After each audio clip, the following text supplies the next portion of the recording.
ऐसे ही अवस्था में जो है उन्होंने हमें भी अपने पास बुलाया था।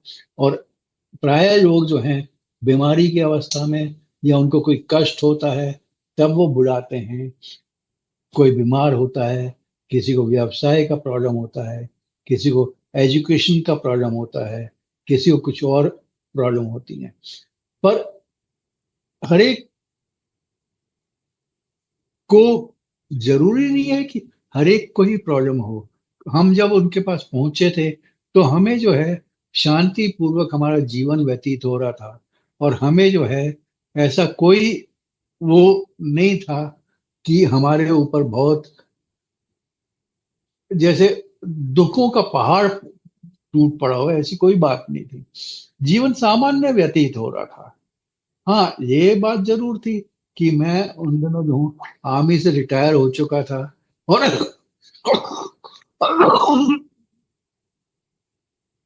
सिविल में काम कर रहा था। तो उस समय जब गुरुजी के पास पहुंचा था तो मेरे पास कोई काम नहीं। तो उस समय मैं जॉब हंटिंग स्प्री पे था। पर ऐसी कोई वो मतलब जैसे बोलते हैं कि मुसीबत थी, नहीं ऐसा कुछ नहीं था। बच्चे आराम से सेटल हो गए थे और वाइफ भी अपना काम कर रही थी। जब उनके पास रेगुलर जी हमने हमने जाना शुरू किया उस समय की मैं बात कर रहा हूँ। अदरवाइज उनके साथ जो है पहला इंट्रोडक्शन जो है मुझे जो है 85 में मिला था। कर्नल चैटर्जी का नाम आपने सुना होगा। उन्होंने मुझे उनसे उनका इंट्रोडक्शन दिया था। और पर उसके बाद आर्मी में रहते हुए जो है हमें जो है ऐसा मौका प्राप्त नहीं हुआ कि उनके साथ जो है हम कभी भी एक अरसे तक रह सके। तो गुरुजी ने जो है अपने पास अंततः बुला ही लिया। और उसके बाद जो है हम जो है उनके पास जो है वहां पे एम्पायर स्टेट में जो है जाना शुरू कर दिया। और उस समय जो है हम पहुंच जाते थे वहां पे। और गुरुजी को शिव माना हो, महाशिव माना हो या ईश्वर माना हो, ऐसी बात नहीं थी। महापुरुष जरूर मतलब एक सन्यासी जरूर जिनके पास बहुत बहुत सी मतलब जैसे कहना चाहिए बहुत सी गुण हैं जिससे वो संसार का जो है दुख दर्द जो है वो दूर कर सकते हैं। सिद्धियां जैसे बोलते हैं, तो सिद्धियां उनके पास हैं।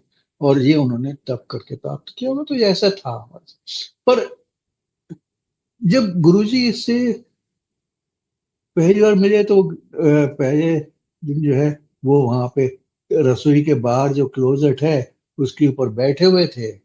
हम भी सामने जाके बैठ गए।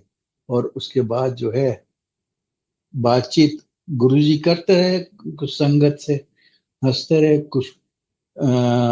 मुझे याद नहीं है ठीक ठीक क्या बात हुई थी। पर थोड़े बाद जो है वहां से उठे, अपने कमरे में गए। और उसके बाद जब चोला पहन के बाहर आए तो वो जो है अद्भुत रूप जो है, अनुपम रूप जो है उनका देखकर जो है हम मंत्र मुग्ध हो गए थे। जिसे बोलते हैं जैसे कि साक्षात राजा तो ठीक है, पर वो राजा से भी बढ़ के थे क्योंकि वो तो ईश्वर थे, भगवान थे। और उसमें उनमें जो है वही ऑरा जो है वो चारों तरफ फैलती थी। लोग जो है उनके पीछे जो है जहाँ पे वो चले थे वहां से वो हाथ लगा के अपने मस्तक पे लगा रहे थे। और हम जो है देख रहे थे ये बहुत ही आतुरता से, मतलब जैसे बोलते हैं उस दृष्टि से कि ये क्या हो रहा है। फिर गुरुजी जो है तेजी से जाकर जो है अपनी गद्दी पे बैठ गए।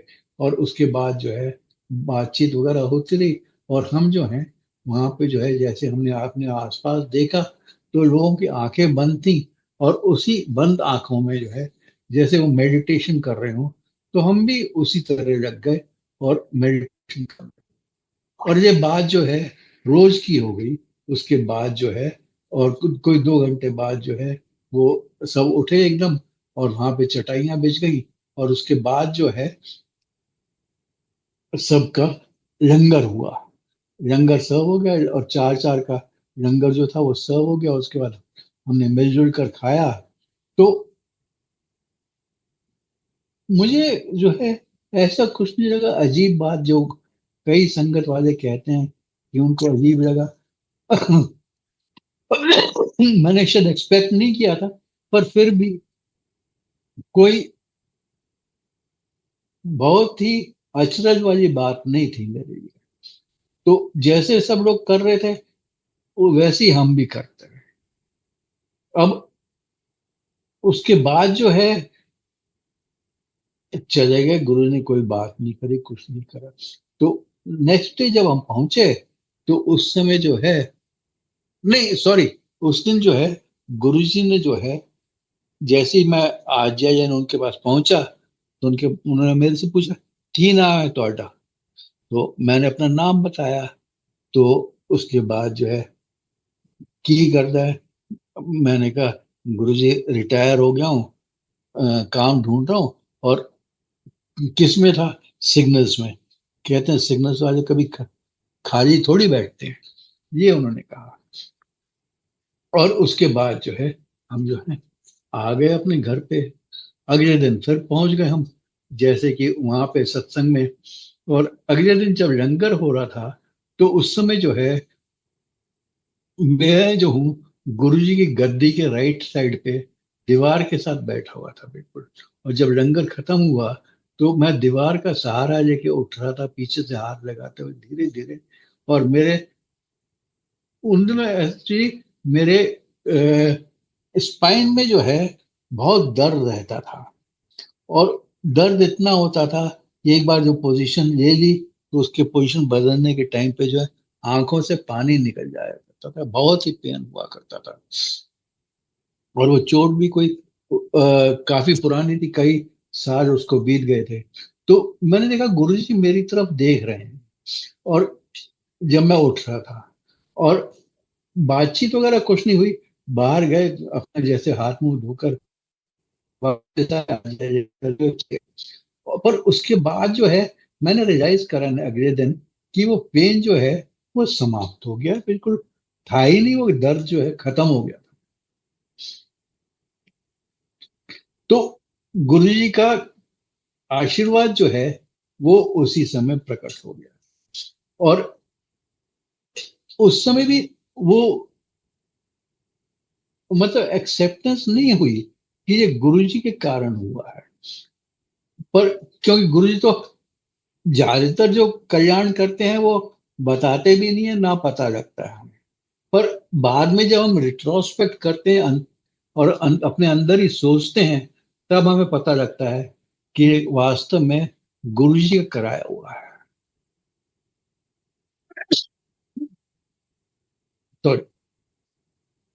तो इसी प्रकार से एक दो रोज के बाद जो है हम बैठे हुए थे वहां पे गुरु जी के उसमें, और अचानक ही मेरे जो है शरीर पर जैसे प्रवाह होने लगा है, लिक्विड बहने लगा। तो पूरे शरीर पे, पर कोई लिक्विड नहीं था, पर वैसे फीलिंग थी कि बह रही है। और जैसे अंदर से जो है कुछ निकल रहा है, और बहुत ही अच्छी सी स्मेल आ रही। और वो होता रहा, और काफी देर तक। और मुझे रियलाइजेशन हुआ कि अंदर से जो बात उठी, जैसे टेलीपैथिकली बात उठती है कि ए तेरा कुंडली जागरण है, उन कहीं जाने की जरूरत नहीं है, और यहीं पर जो है तेरा गुरु है। कारण मैं बताता हूँ। कारण उसका ये था कि 70s की बात है। मेरे एक कजन थे, उन्होंने मुझे एक किताब दी थी कुंडली जागरण पे। तो वो मैं पढ़ते हुए जो है उसमें मुझे पता लगा था कि गुरु के बिना जो है कुंडली जागरण जो है संभव नहीं। और मैं सोचता रहता था उसके बाद कि कब गुरु मिलेंगे और ये कुंडली जागरण होगा, क्योंकि उत्सुकता थी जानने की कि क्या होता है कुंडली जागरण वास्तव। तो वो फीलिंग जो है, वो जो है, वो वहां पर आई। और वो जो है टेलीपैथिकली फिर पता लगा कि हाँ जी ये संभवतः है, उसी का था। जीवन चलता रहा वहां पे जो है, को बीच बीच में जो है बताया जाता था कि आप हफ्ते में 2 बार आएंगे, आप 2 हफ्ते में एक बार आएंगे, आप 3 हफ्ते में एक बार आएंगे, आप महीने में एक बार आएंगे। और इस तरह हर एक संगत को बता दिया जाता था।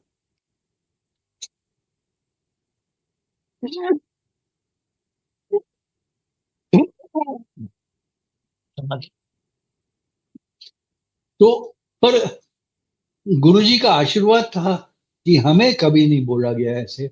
और हम जो है चारों दिन जो है, जितने भी दिन वो सत्संग होता था, हम जो है सब हर रोज जो है एम्पायर स्टेट पहुंच जाया करते थे। और वहां पे जो है, पर वो एक पुल था, एक खिंचाव था। और वो इतना अच्छा खिंचाव था जिसका वर्णन करना जो है वो बहुत ही मुश्किल है, उसे शब्दों में पिरोना बहुत मुश्किल है। पर जैसे लोहा जो है मैग्नेट लोहे को खींचता है, उसी तरह ये पुल था। और शाम को जो है हम उठे जो है पहुंच जाया करते, चले जाया करते थे।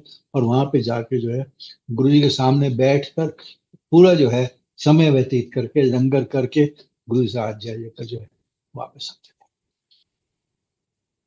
तो इस तरह समय व्यतीत होता रहा। तो अचानक ही एक दिन मैं ऑफिस में बैठे हुए जो है, मुझे अचानक बाह में दर्द महसूस हुआ, अनकंफर्टेबल फीलिंग हुई। मैं घर वापस आ गया क्योंकि बैठा नहीं जा रहा था। और उसके बाद जो है उन दिनों हम गुड़गांव में रहते हैं और हमारा घर जो है, मेरा ऑफिस जो है वो दिल्ली में हौज खास में था। तो वापस आ गया मैं।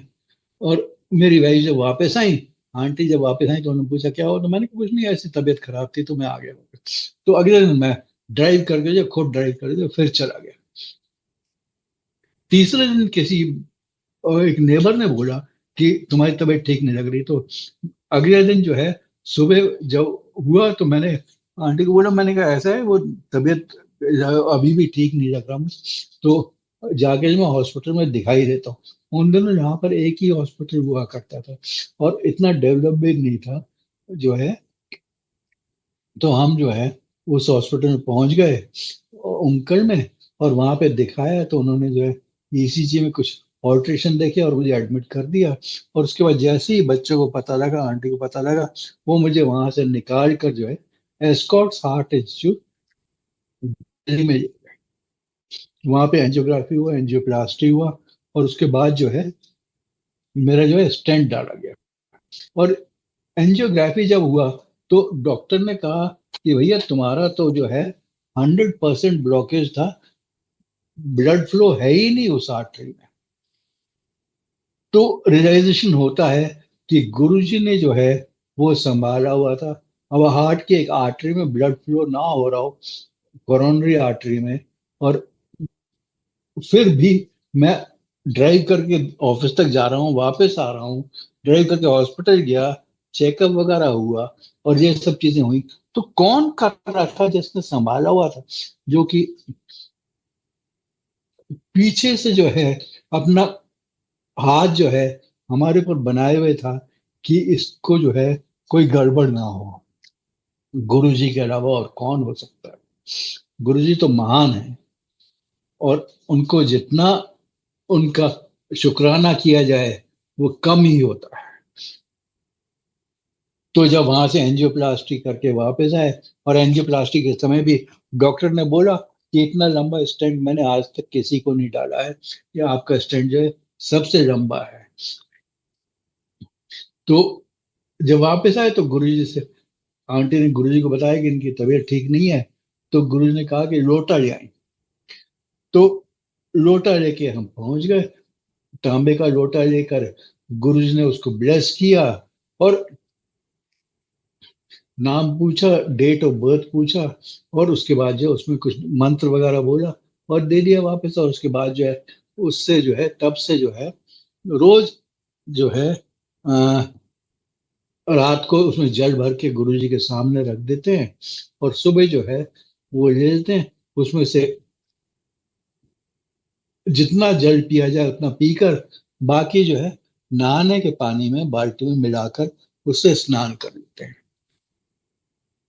अब उस लोटे पर भी एक बार किसी ने कहा कि अ, उनके लोटे पर निशान है जो कि गुरुजी ने डाला हुआ था, जो गुरुजी ने ब्लेस किया था लोटा।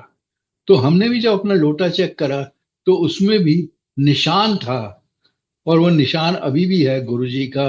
अब लोग कहते हैं, आई मीन संगत कहती है कि गुरुजी के हाथ तो मुलायम थे बिल्कुल, पर गुरुजी, मैं कहता हूं कि गुरुजी में अद्भुत असीम शक्ति थी, जो कि एक लोटे पे एक गड्ढा बना दे अपने अंगूठे से, और पता भी ना लगे, और उनके मुंह पर उस समय कोई एक्सप्रेशन भी ना आए, जिससे वो ये मेहनत वाला काम कर रहे हैं।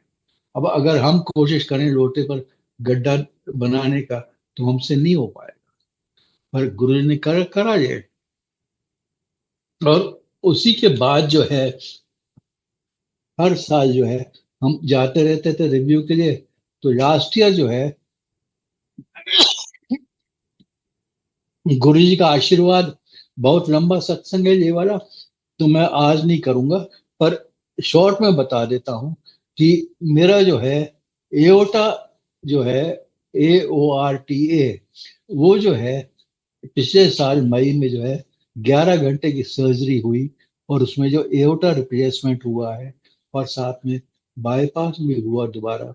और गुरु जी ने नव जीवन प्रदान किया है मुझे उसके बाद जो है, क्योंकि 11 घंटे की सर्जरी, और उसमें भी बीच में ब्रेन से पूरा ब्लड निकाल लिया था। जैसे ब्रेन डेड हो जाते हैं वैसी अवस्था में मैं था, क्योंकि जब ब्रेन में ब्लड नहीं रहेगा, फ्लो नहीं रहेगा, तो ब्रेन डेड ही हो जाता। तो उस अवस्था से मैं गुजरा हूँ, पर गुरु जी ने संभाल के रखा हुआ है। गुरु जी ने अपना आशीर्वाद वाला हाथ जो है सदा हमारे ऊपर बनाया हुआ है, और उसी से ये जीवन जो है चल रहा है। और ये जो है उन्होंने लाइफ एक्सटेंड करी है, मैं खुले आम बोलता हूँ। और गुरु जी का क्यों लाइफ एक्सटेंड करते हैं, उसके विभिन्न कारण हो सकते हैं। एक तो ये कि हो सकता है अगला जन्म वो हमें जितना भी कर्मों का हमारा फल जो है वो समाप्त कर रहे हैं, और थोड़े से जो कर्म बचे हुए हैं, जैसे वो कर्मों का 90% तो अपने ऊपर देते थे कर्म जो है, और 10% हमें जो है सहने पड़ते हैं। तो हो सकता है कि आगे वो कर्मों का जो साइकिल है इसी जीवन में, एक जीवन में समाप्त करना चाहते हो, और हमें जो है अपनी शरण में जो है वो रखना चाहते हैं परमानेंटली, जिसे बोलते हैं। दूसरा ये हो सकता है कि अगला जन्म में जो है हो सकता है आपकी लाइफ बहुत लंबी ना हो, तो दोनों की लाइफ कंबाइन करके एक ही लाइफ में जो है वो लाइफ एक्सटेंड कर दी है आपकी, और उसके बाद जो है आपके कर्म भी काटे उसमें, और फिर से अपनी शरण में लेने को तैयार हो गए। जब हम उनके पास पहुंचने को तैयार होते हैं तो वो हमारे हमें अपने पास बुला लेते हैं।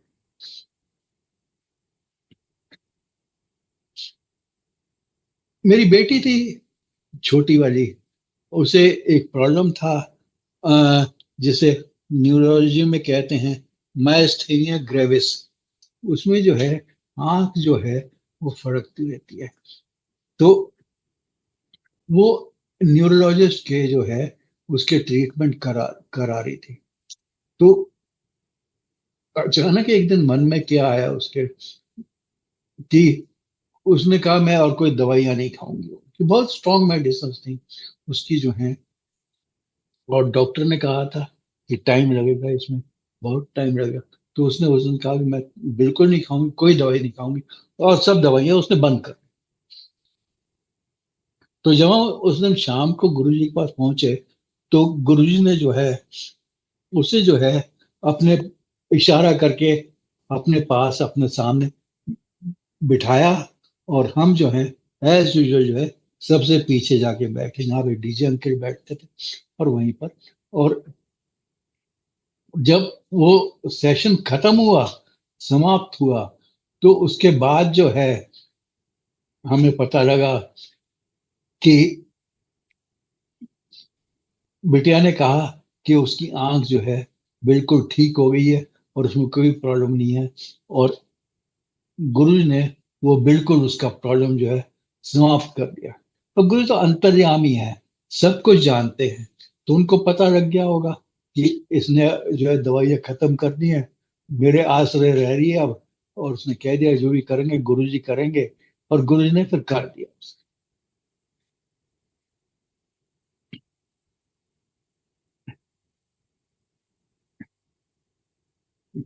इसी तरह जो है हमारी बड़ी बेटी जो है,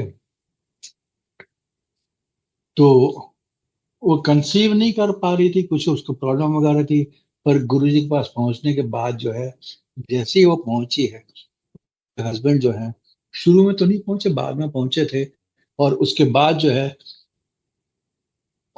विद इन अ मंथ पता लगा कि उसने कंसीव कर लिया। हमारे गायनोकोलॉजिस्ट ने बोला हुआ था, उसकी गायनी ने, कि उसके लिए कंसेप्शन जो है वो डिफिकल्ट होगा। पर गुरु कृपा से उसने कंसीव किया और एक पुत्र को जन्म दिया। और जब उसको लेकर गए, गुरु जी के चरणों में रखा उसको, तो आंटी ने उसको उनको बोला, गुरु जी मेरा नाती। तो गुरु जी ने कहा कि कोई तू कोई नानी रख दी है। तो पर उसे उन्होंने आशीर्वाद दिया। आज जो है वो कॉलेज जा रहा है, यूनिवर्सिटी जा रहा है, अमेरिका में है, और वहीं पर यूनिवर्सिटी वो अटेंड कर रहा है।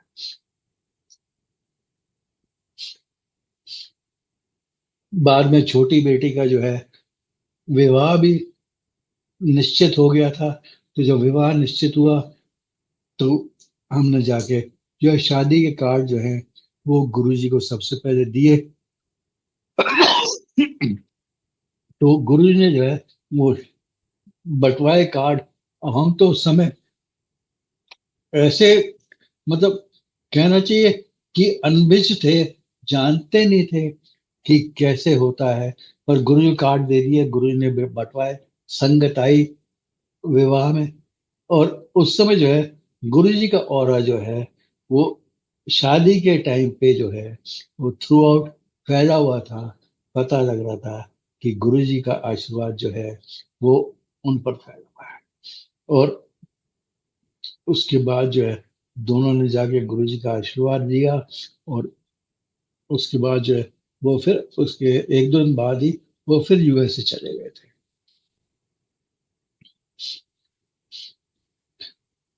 और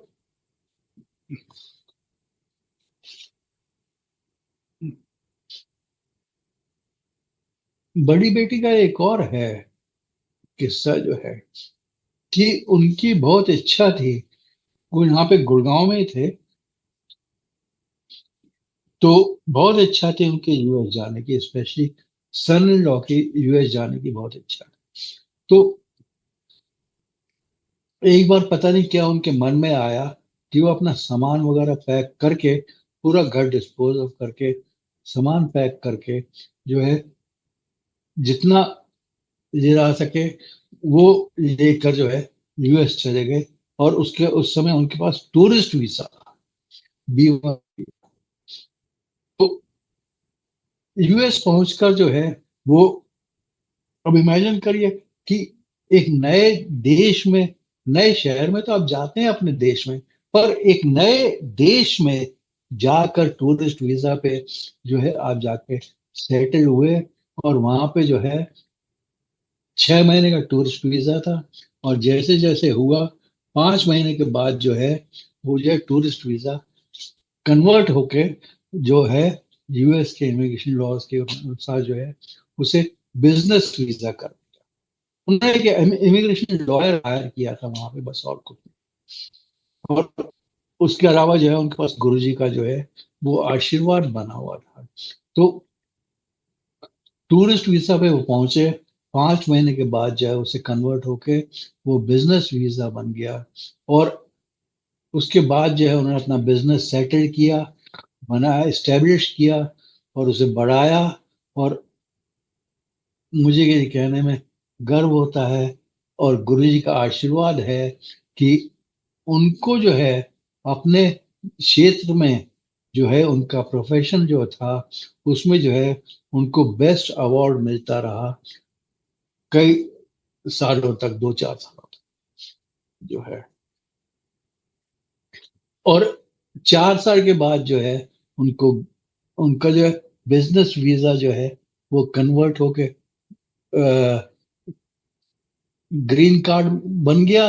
और ग्रीन कार्ड बन के जो है पिछले साल मेरे ख्याल से उसे जो है उनको यूएस सिटीजनशिप भी मिल गई। तो गुरुजी की मेहर है, गुरुजी का, वो पूरी करते हैं हमारी कामनाएं, हमारी इच्छाएं पूरी करते हैं। गुरुजी के पास पहुंचने का ये अर्थ नहीं है कि हम जो हैं आध्यात्मिक मार्ग पे बढ़ने का ये अर्थ नहीं है कि हमको सब कुछ छोड़ छाड़ दें। सब कुछ हमारे साथ रहता है, अर्थ, धर्म, काम, मोक्ष, सब कुछ। और गुरुजी गाइड करते हैं कि किस तरह आप करते रहे। पर मेहनत जो है वो तो हमें करनी है, वो और कोई नहीं करे। हाथ पांव तो हमें चलाने हैं, मन से हमें काम कर और मन लगा के काम करना है। जैसे गुरुजी कहते थे कि तुम एक कदम मेरी तरफ आओगे, मैं 10 कदम जो है तुम्हारी तरफ। डायरेक्ट कनेक्शन जोड़ो मेरे साथ और फिर देखो नजारे किए होंगे। तो यही जो है हम देखते हैं परिवार के ऊपर जो है बना हुआ है।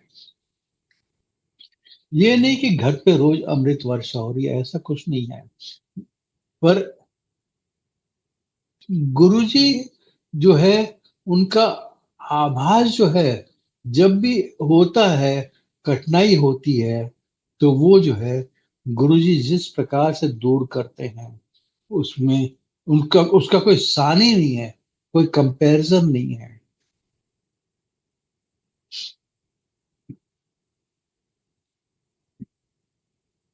और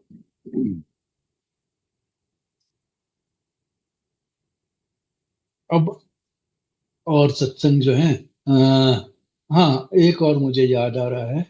अ, एक बार क्या हुआ कि मैं बाथरूम में जो है स्लिप कर गया और गिर पड़ा। तो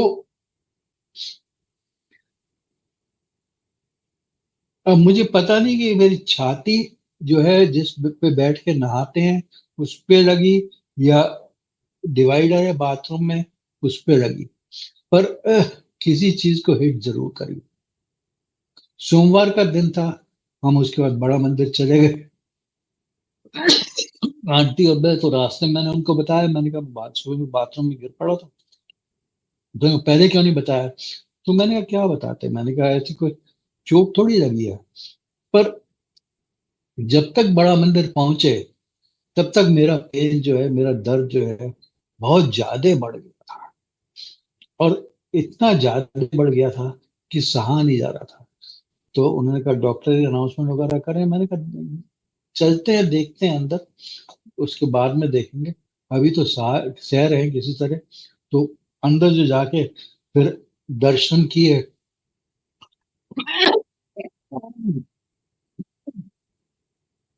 क्षमा कीजिए। अंदर जो दर्शन किए और उसके बाद जो है प्रसाद लिया। और प्रसाद लेके जो है उसके बाद गुरु जी से आज्ञा लेके जो है हम वापस जो है आ गए। और बड़ा मंदिर से आते हुए वापस आते हुए कोई गुरुजी के स्कूल पे पहुंचे होंगे कि मुझे लगा कि मेरा दर्द जो है वो अचानक ही बहुत कम हो गया है। तो ये देखिए प्रसाद की महिमा मैं बताना चाह रहा हूं कि क्या है प्रसाद की महिमा। तो प्रसाद जो है वो उसमें भी गुरुजी का आशीर्वाद है। और उसे हमें ये समझ के नहीं खाना है कि ये समोसा है, ये मिठाई है, ये नमकीन है, या ये ब्रेड का कटलेट है, वो छोड़िए। हमें जो है उसे ये समझ के खाना है कि वो प्रसाद है। और प्रसाद जो है वो सिर्फ ईश्वर ही दे सकते हैं, और कोई नहीं दे सकता। जो आपके बड़े भी आपको जब देते हैं, तो वो माध्यम है उस प्रसाद के लिए, उस ब्लेसिंग के लिए जो आपको मिलनी है। इसीलिए गुरु जी कहते थे कि चाय और लंगर में जो है ब्लेसिंग जो है, तुम्हें पता नहीं कितने कितने सालों तक के लिए है, कितने वर्षों तक के लिए है, पूरे जीवन के लिए भी हो सकती हैं, 25-30 साल के लिए भी हो सकती हैं। और हमारे ऊपर जो कष्ट आने वाले हैं, उन सबको मिटाने के लिए वो प्रसाद ही पर्याप्त है। चाहे हमारा कोई मेडिकल कारण हो या कोई और कारण हो, बिजनेस का हो, पैसों की तंगी हो, बच्चे नहीं हो रहे हो किसी लेडी के, तो उनको भी आशीर्वाद मिलेगा, तो उसी प्रसाद से मिलता है।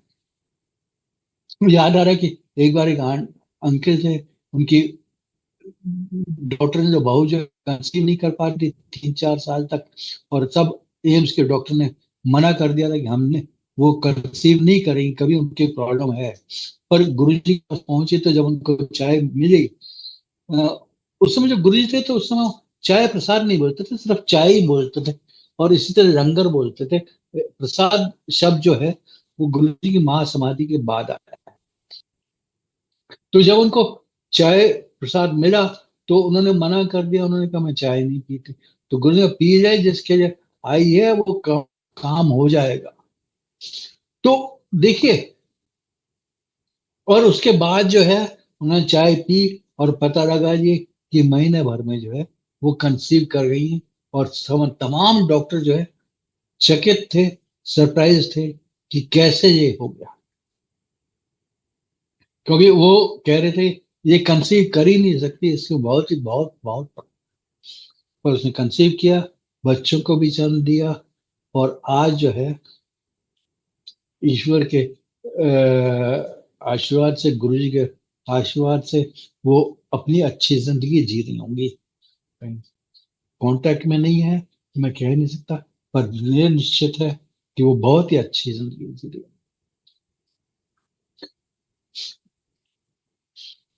तो यही प्रसाद जो है गुरु जी का जो है, जब हम वापस आए तो हम हॉस्पिटल में रुक कर एक्सरे वगैरह हुआ, तो उस समय जब चेकअप हुआ तो पता लगा जी मेरे रिब की जो एक हड्डी है वो थोड़ी हेयरलाइन क्रैक था। तो वहां पे रिब पे जो है कोई प्लास्टर वगैरह नहीं लग सकता। डॉक्टर ने कहा कि कम से कम जो है इसे 2 महीने लगेंगे ठीक होने में। और गुरु जी की मेहर ऐसी हुई कि महीने भर में ही वो ठीक हो गया, और वो पेन वगैरह जो है पूरा समाप्त हो गया। क्षमा कीजिए। इसी तरह उसके जैसे वो एक कर्म जो है वो कटना था, कुछ बुरा किया होगा मेरे, तो उसका फल मिला। और जैसे वो पूरा नहीं हुआ था, कोई 6 महीने के बाद जो है मैं बाथरूम में फिर गया। और इस बार जो है, मतलब पीछे की तरफ चोट आई थोड़ी सी, पर अगले दिन जो है, पर इंटरनल ही था कुछ, पता नहीं लगा, ऐसे कुछ बाहर खून वगैरह कुछ नहीं हुआ। और ऐसा कुछ नहीं लगा कि चोट बहुत गहरी आई है, समथिंग दैट्स ऑल। तो अगले दिन जो है मुझे काम था बाजार में, तो मैं बाजार चला गया अपना काम कराने के लिए। तो वहां पे जो है मुझे जो है ब्लैकआउट हो गया, और मैं जो हूँ बाजार में गिर पड़ा।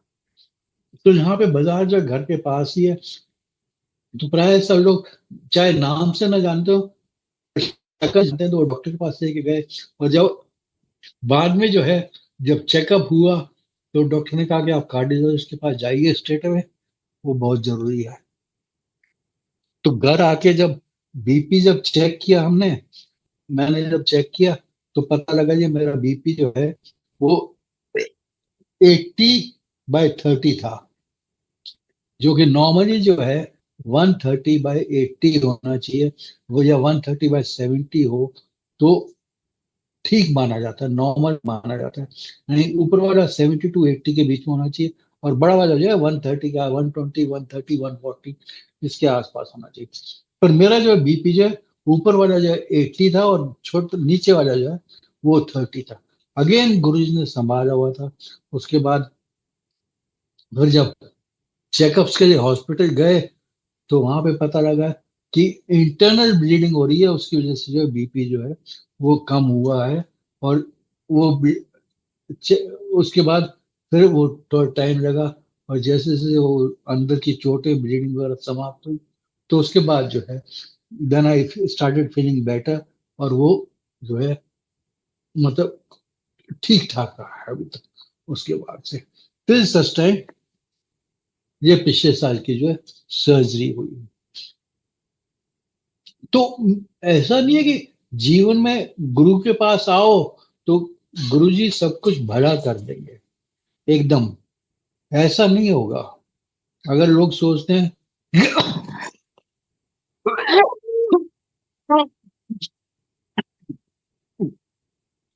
कि मेरे कष्ट बिल्कुल समाप्त हो जाएंगे, या गुरु जी से पूछते हैं वाई मी, कि मेरे ऊपर क्यों कष्ट आ रहे हैं, जब आप मेरे साथ हैं तो आप, तो मेरे ऊपर कष्ट क्यों आ रहे हैं। ऐसा नहीं है। जीवन में उतार चढ़ाव लगे रहेंगे, क्योंकि अगर हमें उतार नहीं देखा तो हम चढ़ाव जो है, अगर दुख नहीं देखा तो सुख का अनुभव आनंद कैसे ले पाएंगे। और गुरुजी ही हैं जो कि ये इंश्योर करते हैं कि अगर हम सुख से रह रहे हैं तो जो दुख हैं वो भी आराम से निकल जाएं। और जैसे कहते हैं कि अगर तलवार की चोट लगनी है तो केवल एक पिन चुभने का दर्द सा होगा, और उससे जो है वो कर्म कर जाते हैं। और डायरेक्ट कनेक्शन की बात जब गुरुजी उठाते हैं कि डायरेक्ट कनेक्शन मेरे साथ जोड़ो, तब नजारे देखो, तो हम उसका माध्यम भी गुरुजी ने दिया है, सत्संग का माध्यम। सत्संग से कराने वाले, करने वाले का भी कल्याण, कराने वाले का भी कल्याण, और सुनने वाले का भी कल्याण। तो सबका ही कल्याण है। और जब हम किसी सत्संग में पहुंचते हैं, excuse me,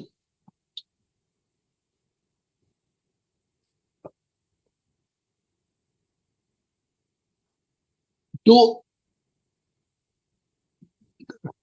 सत्संग में इसलिए नहीं पहुंचते हैं कि वहां पर जो है फला फला के घर में सत्संग, सत्संग जो है सत्य का संग है। और सत्य केवल एकमात्र सत्य जो है वो ईश्वर है, वो महाशिव है, वो गुरु जी हैं। और और हम उनका संग प्राप्त करने के लिए सत्संग में जाते हैं, सत्संग बोलते हैं और सत्संग सुनते हैं। ये बात जो है हम लोग अगर समझ लें तो हमें, हमारा जीवन बहुत आनंदमय हो जाएगा। सत्संग सोशलाइज करने की जगह नहीं है। सत्संग में जाके जो है लोग मिठाई के डिब्बे लेके जाते हैं, पता नहीं क्या क्या लेके जाते हैं, जाके पहले गले मिलेंगे जो जिसने जिसके यहाँ सत्संग हो रहा है, उसके बाद जाके वो गुरु जी के चरण वगैरह छुएंगे। जैसे गुरु जी सेकेंडरी चीज, जबकि गुरुजी जो है वो प्राइमरी हैं। हमें सत्संग में जो पहुंचना है, उनके पहुंचने से पहले पहुंचना है। हम जो है सत्संग प्रारंभ होने के बाद जो अगर पहुंचेंगे तो इसका मतलब है कि हम गुरुजी का अनादर कर रहे हैं। अगर उनको आदर देना है तो हम जो है गुरुजी का स्वागत करें उस सत्संग में जो हम अटेंड कर रहे हैं। आजकल बहुत इसकी गड़बड़ होने लगी है, बहुत पैसा, लोग सोचते हैं कि जितना पैसा बहाएंगे उतना ही सत्संग अच्छा होगा, उतना ही हमारा नाम होगा। सत्संग नाम कमाने की जगह नहीं है। सत्संग की एक सेवा है जो गुरु जी ने हमें दी है, सत्संग कराने वाले को देते हैं। और अगर वो सोचता है कि मैं पैसा बहाऊंगा और उसके बाद गुरु से मेरा कनेक्शन जो निकट का हो जाएगा, तो वो गलत सोचता है। लोग जो हैं फूलों के डेकोरेशन में पता नहीं कितना कुछ खर्च कर देते हैं। मैं एक बार बहुत चकित रह गया था जब किसी ने मेरे से पूछा कि अंकल 50,000 की फ्लावर डेकोरेशन जो है काफी है, अच्छी है। तो मैंने कहा भैया ऐसा है कि गुरुजी का अगर सत्संग कर रहे हो तो वहां पे डेकोरेशन ना भी हो तो भी चलेगा। गुरुजी का स्वरूप रखो, उसके सामने बोलो और सत्संग करो, वो काफी है। गुरुजी सुनते हैं। क्यों सुनते हैं? कि बिकॉज ब्रह्म का अगर हम रूप नहीं जानेंगे तो हम सत्संग की महिमा को पहचानने में थोड़ा असमर्थ सा रहते हैं। ब्रह्म जो है, अब इमेजिन करिए, जब कुछ नहीं था इस ब्रह्मांड में, कुछ भी नहीं था, खाली था, खाली भी नहीं था। आई मीन खाली का कॉन्सेप्ट ही नहीं हो सकता जब कुछ था ही नहीं, केवल ईश्वर था। तो अब जैसे जैसे उन्होंने सोचा और वैसे वैसे जब ब्रह्मांड बना है, तो इस ब्रह्मांड में जितनी भी वस्तुएं हैं, जितना भी फैलाव है इस ब्रह्मांड का, आदि है, अंत है, ना आदि है ना अंत है। बिकॉज जहां तक आप जाएंगे वहां पे ये ब्रह्मांड आपको मिलेगा और हम उसी का अंश हैं,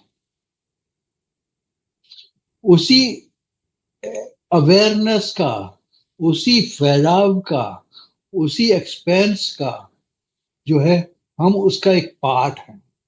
शरीर तो मिट्टी है, मिट्टी जो है मिट्टी में मिल जाना है, उसके बाद हमें जो है उसी एक्सपेंस में मिल जाना है जो कि ब्रह्म है, ईश्वर है, महाशिव है, और उनके चरणों में हमें तो हम जब सत्संग में जाते हैं और जब उनके पास पहुंचते हैं तो हम जो है उनसे संबंध स्थापित करते हैं। उनके साथ जो है हम उनसे दूर हो गए हैं क्योंकि माया ने हमें को दूर कर दिया है। ये जो प्रकृति है बहुत ही दुखदाई है, अपने को सब कुछ छिपा के रखती है, जैसे पर्दे के पीछे, और उतना ही दिखाती है जो कि हमको भूल भुलैया में घुमाता रहे, घुमाता रहे, घुमाता रहे। उस भूल भुलैया से जब निकलते हैं, माया से निकलते हैं, तब मुझे एहसास होता है कि हम जो हैं गुरु जी के साथ हैं। जब तक मेरी सांसें हैं गुरु जी मेरे अंदर हैं। जब ये सांसें समाप्त हो जाएंगी तो मैं जो हूं गुरु जी के अंदर पहुंच जाऊंगा। ये बात जो है, मतलब जिसे बोलते हैं मोक्ष का जो है सायुज्य, योग जो है वो गुरु जी के साथ हो जाए और जितना जल्दी हो जाए उतना अच्छा है।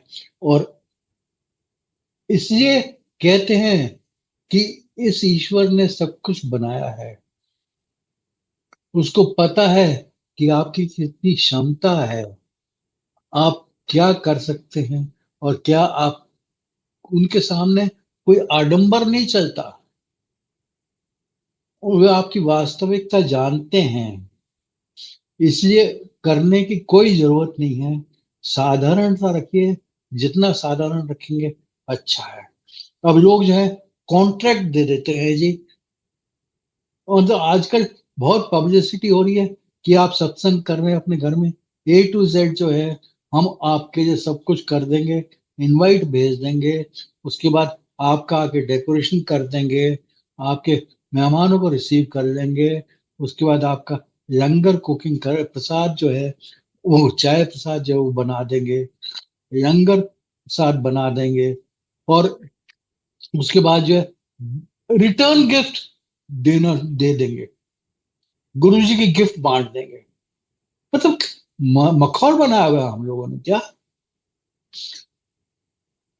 गुरु जी का सत्संग करना है तो सीधी सी बात है, गुरु जी मेरे घर में आए, वो तो मेरे हृदय में समाये हुए हैं, मेरे अंदर हैं।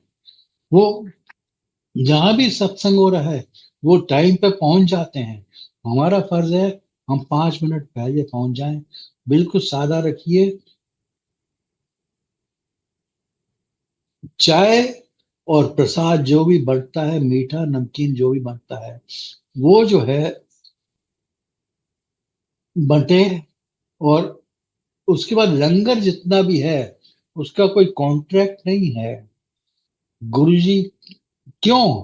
क्योंकि संगत जो है, जो लंगर बनाती है, उनकी उसमें भावनाएं मिल जाती हैं, उसमें उनका गुरुजी के प्रति जो प्रेम होता है वो मिल जाता है।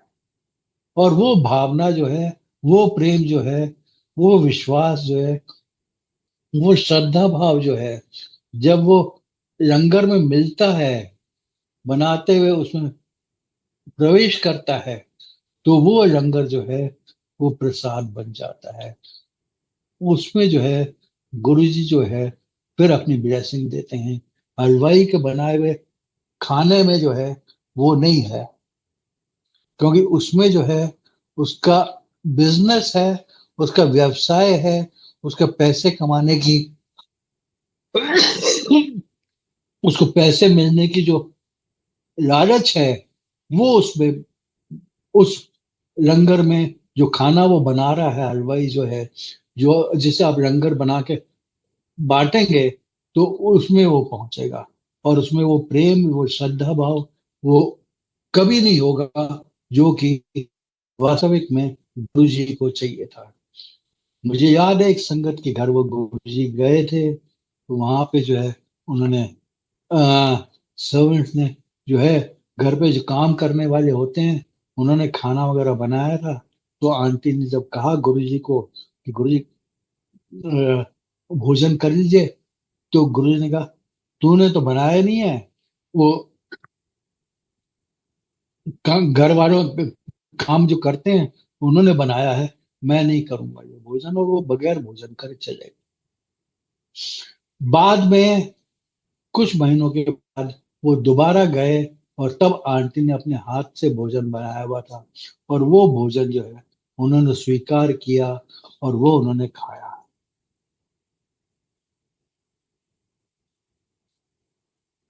अगर हमसे हमने कोई नियम बनाया है और किसी कारणवश वो नियम टूट जाता है, जैसे मैं बात कर रहा हूं जैसे भोग लगाने की। अब भोग हम लोग लगाते हैं, गुरु जी के सामने चाय रख दी, तो जब चाय रखी है उनके सामने, तो हमने वो श्रद्धा भाव से चाय रखी है कि गुरु जी ये आपके लिए है, इसे ग्रहण करिए।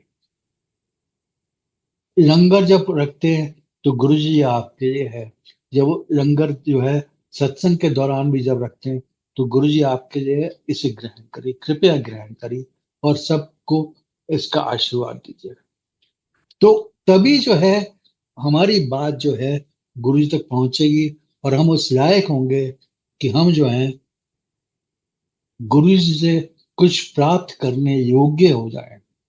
नहीं तो हमारा जो है वो ऐसे ही बीतता रहेगा, और उसमें फायदा कुछ नहीं होगा।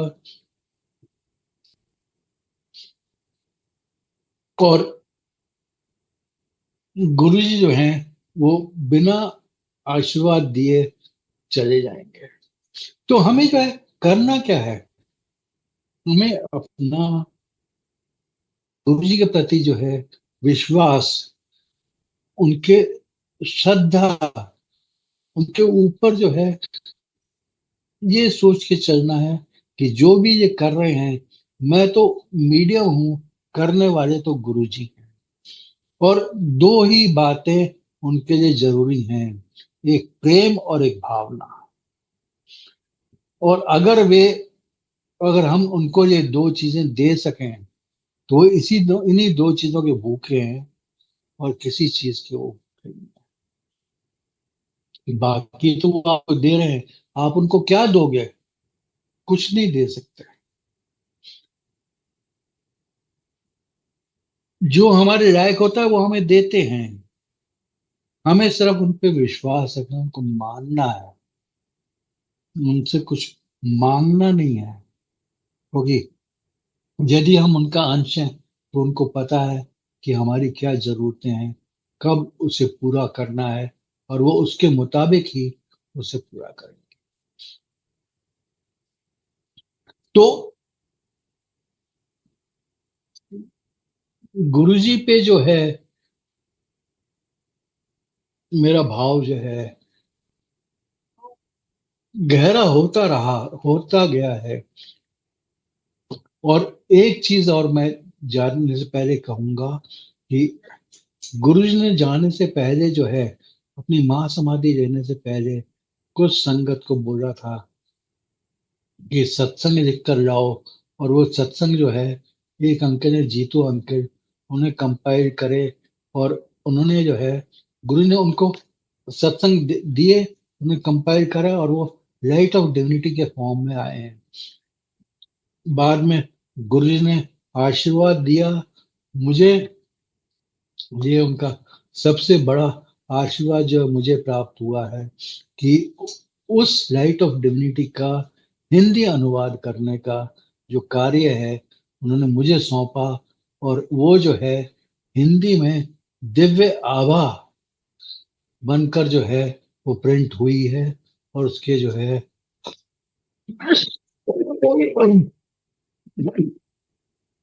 2-3 बार प्रिंट हो चुकी है, और अभी फिर दोबारा प्रिंट हो गई। और वो जो है सबको मिल सकती है जिन्हें चाहिए पढ़ने के लिए। केवल यही है कि जो 2-3 बातें मैं उसके बारे में बोलता हूँ, उस अनुवाद के बारे में, कि एक तो यह कि गुरुजी ने वो अनुवाद किया है, मैंने नहीं किया भाई। मैं तो सिर्फ माध्यम था। जब मैं कर रहा था तो मुझे लगता था कि जैसे गुरुजी अनुवाद कर रहे हैं, वो मेरे साइड पे बैठे हुए हैं, और वो मुझे डायरेक्ट कर रहे हैं कि किस तरह वो अनुवाद करना है, और उसी के मुताबिक वो अनुवाद हो। और वो कंपाइल होकर दिव्य आभा में आई। और वो दिव्य आभा जो है, जिनके पास अंग्रेजी की है राइट ऑफ डिविनिटी, उनको मैं रिक्वेस्ट करता हूं कि मत लीजिए। दूसरों को इसका जो है स्वाद मिलता है, उनको ब्लेसिंग मिले, क्योंकि लिमिटेड होती है सब चीजें जो है। दूसरा, जिसको हिंदी पढ़ने में कष्ट होता है वो ना ले, क्योंकि फायदा कुछ नहीं। आप पढ़ नहीं पाएंगे, आप समझ नहीं पाएंगे। और आप जो है, अगर अंग्रेजी समझते हैं, लाइट ऑफ ह्यूमैनिटी पढ़िए, उसमें ऐसी कोई बात नहीं है।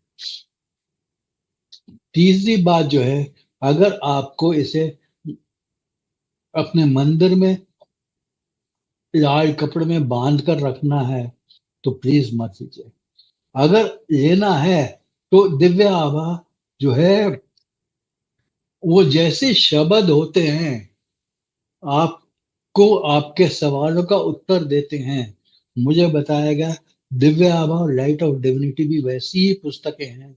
अगर शंका होती है तो उसको खोलिए, जो पेज खोलेगा उस पे जो है शायद आपका आंसर हो। और ये मुझे बताया गया कि आपका आंसर होता है इन घड़ी। जब आप खोलते हैं पूरे श्रद्धा भाव से, पूरे विश्वास से, जब आप खोलते हैं ये पुस्तकें, तो आपके मन की जो शंका है उसे दूर करने का जो है वो वहां पर होता है। सत्संग तो बहुत हैं, और शायद फिर कभी मौका रहेगा तो फिर और शेयर करेंगे। मुझे पता है वो हार्ट सर्जरी वाला लंबा सत्संग है बहुत, उसे कभी बाद में शेयर करेंगे। और भी सत्संग है, उन्हें भी बाद में शेयर करेंगे। तो आज जो है, मैं गुरु से क्षमा याचना करता हुए अपनी गलतियों के लिए, कि गुरु जी और संगत, मेरे से कोई गलतियां हुई हैं तो मुझे क्षमा करिए। गुरु जी मुझे क्षमा करिए। यदि मैं आपके अनुकूल, आपके स्तर पे नहीं उतर पाया हूं तो मैं क्षमा प्रार्थी हूँ। ओम नमः शिवाय, शिव जी सदा सहाय। ओम नमः शिवाय, गुरु जी सदा सहाय।